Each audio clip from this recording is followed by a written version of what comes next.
What's up, guys? Welcome back to shop. In today's video we're going to be taking this piece of scrap Damascus that I have lying around, and it is the cutoff from another piece of Damascus. It's a twist Damascus, and I made a knife from it a couple of weeks ago. I don't know when this video will come out, but yep, this is the piece that I cut off of it. And if you're wondering which one I'm talking about, it is this guy that is currently just been quenched. I'm about to put in the tempering oven. So we're gonna go on ahead and forge out a knife from this guy. It's kind of small piece, but I think I can get a boning knife out of it, one of the Japanese ones I've done before. And we're gonna go on ahead and see if we can forge out a full knife from here.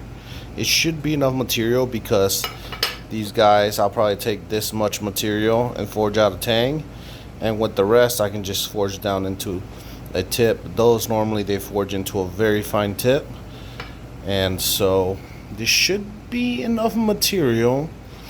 Well, I hope it's enough material, but there's only one way to find out, so we're gonna go on ahead and give it a try. Alright guys, so first thing I'm gonna do is take it to my long dies, and I'm gonna try to even everything out. That way I have a nice solid base to start with, and then I'm gonna portion out my tang. I don't need a lot of material for the tang, but I do have to make sure that I have enough. Even though push come to shove, I can always weld on a piece to the tang, but I would rather not. I'd rather have one continuous piece. So the piece that I'm working with is rather small. That's why I decided to make this type of knife. In a previous video I made the same profile of a knife, but I made it with fish hooks. So this time I'm doing it with this ball bearing that I have left over. And overall it's a pretty simple knife to make. It's essentially, I'm gonna make a very long triangle with a very fine tip. These knives are traditionally used as boning knives in Japan. They're a little bit different from the boning knives we use here, but I like the overall shape of this kind of knife versus, you know, a traditional Western style. So I like to take it and do my version of it, which I'm pretty sure is different from the Japanese version, since I've only seen it in pictures. I haven't bought one and used one, so I don't know the exact dimensions, so I just go based off of feel. And unfortunately, the first one I made, I really loved that one, and I forgot to make a template of it before I sold it, so I don't have a particular shape either, like exact dimensions. I didn't measure it and put it down or anything like that, which is something I'm going to definitely do with this one. I'm going to definitely make a template with it because I really like this kind of knife, and I'll probably make one for myself out of mono steel.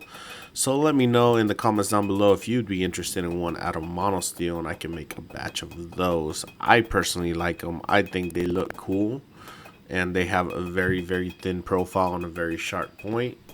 And I could really use one in my kitchen because I don't know about everybody else, but I like to buy meat in bulk whenever I can. I buy like a big old rack of ribeyes, or I'll buy, particularly I like to buy something called bavette, if I'm not mistaken. You know, it's bottom sirloin. I've seen it called that as well. Or I've also seen it called flat meat, if I'm not mistaken. I don't know. It's delicious. It's very, very, very good. It's, if you cut it correctly, it's very, very soft and tender, and it's full of flavor. So I like to buy that, and I really need a really fine knife. I pretty much just use my chef's knife for everything, but I would like a thinner, finer knife where I can get some dinner fillets with. So I'm definitely gonna be making one of these for myself here soon. But enough about my non-vegan tendencies.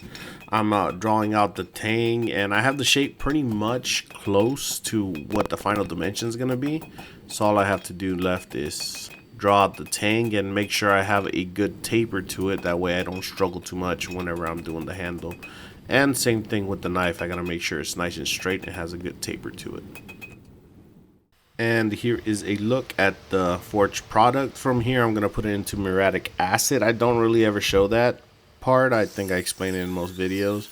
But afterwards I pull it out and I hit it with the rough wire wheel. All that does is take off the tougher scale that's on it. And it helps save the life or extend the life of my belts. So I definitely like to do that whenever I make a knife. And from there I'm just going to shape it. There's very little material I'm taking off, pretty much just from the finger choil area.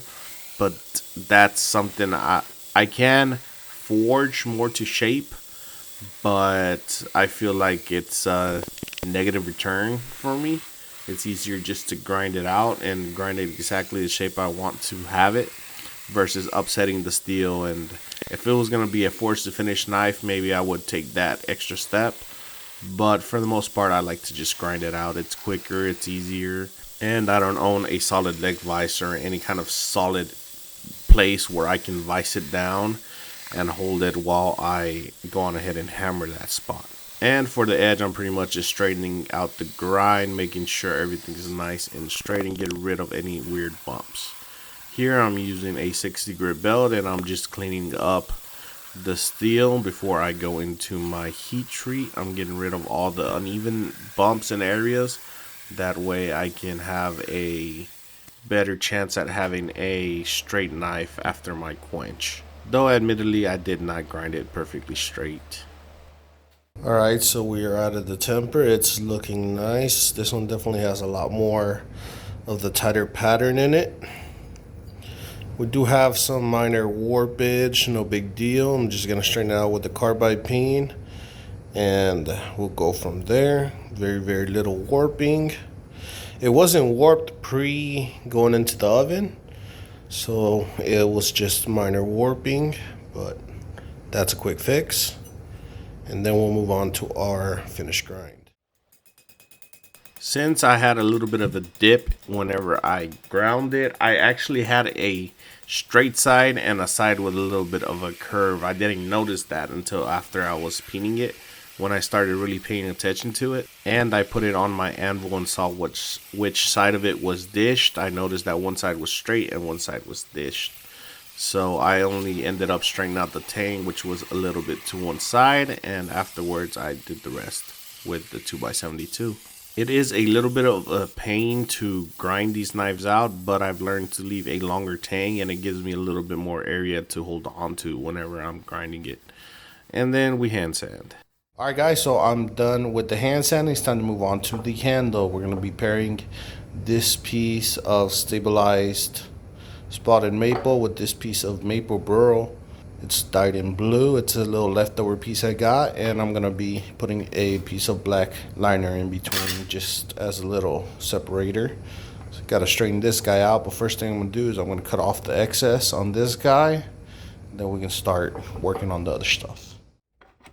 When I send these blocks out to my buddy Mike, I basically told him to make them all the same size and make them pretty much good for either doing solid blocks or cutting out blanks to be able to do my full tanks. So on average I have to cut off material from these guys, but I really like to have that flexibility so I can use the material however I want. And the fact that it is a non-colored wood, I really like to see the natural wood aspect of it, and I really didn't have much natural wood here in the shop. I had a couple species of wood, but they weren't stabilized. And the stabilized ones I buy tend to be dyed just because I like to have that contrast in there. So that's where I have this extra little piece that I'm using for the front part of the handle. Since I've been doing these hidden tank handles, it's getting a little bit easier and a little bit quicker for me to do.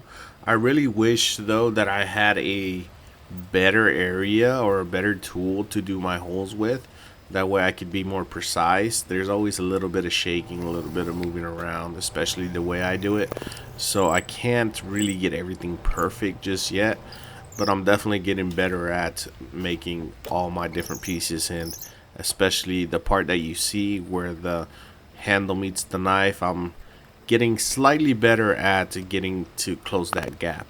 I've seen a lot of people, what they do is they pretty much grind in to the tang, that way the tang covers it. I don't do that. I just leave the tang tapered as it is, and I just put the knife in there. And that is for two reasons. One, I don't really want to weaken the tang, and two, I don't have a carbide file guide to use for that, so I definitely need to order one. That way I can give that a try, and I should have a better overall product once I figure out how to do that properly. So here we move on to our etch, and that thing is looking gorgeous. If you remember from last week's video, I used the other part and made a knife out of that. I made more of a chef's knife, and the pattern was absolutely stunning, and this one carries the same pattern and it looks really nice. Now we're moving on to shaping the handle. I already glued everything together, and I did something called bedding the tang in, which is pretty much just doing a standard glue up, but we put wax on the handle so you can slip it out, and once it's firming up you slip it out and you have a pretty ideal shape on the inside to your tang. That way the knife doesn't move around, and from there you can use it to be able to guide your lines and make sure all your lines are nice and straight to the rest of the knife. That way everything's nice and squared, and from there I draw all these lines that you see here in the video I've been showing you, and those lines are just for reference. I'm doing a pretty much octagonal handle, but I don't really do them fully octagonal. I do pretty much a square tapered handle, and from there I knock in the corners and grind those reliefs just to make it more comfortable in the hand. Usually they're about a 1/4 inch. And all that's left to do is put our maker's mark on and glue in our handle for our final glue up. One thing I didn't show in the video but I did struggle with was that when I did this glue up, I should have thinned out my handle a little bit. That way I could have a little bit of negative space to be able to release the air. So I struggled quite a bit, and because of that it took me a while to get it in there properly because I had to keep purging out the air as I went. Then I used some diamond plates and I sharpened it up to 1000 grit, and it is super razor sharp. So here's a final look at the knife. It will be available on my website if anybody's interested in picking it up. And if you like what I do and you enjoyed the video, be sure to let me know in the comments down below. Be sure to subscribe if you're not subscribed. If you like these videos, you should definitely be subscribed.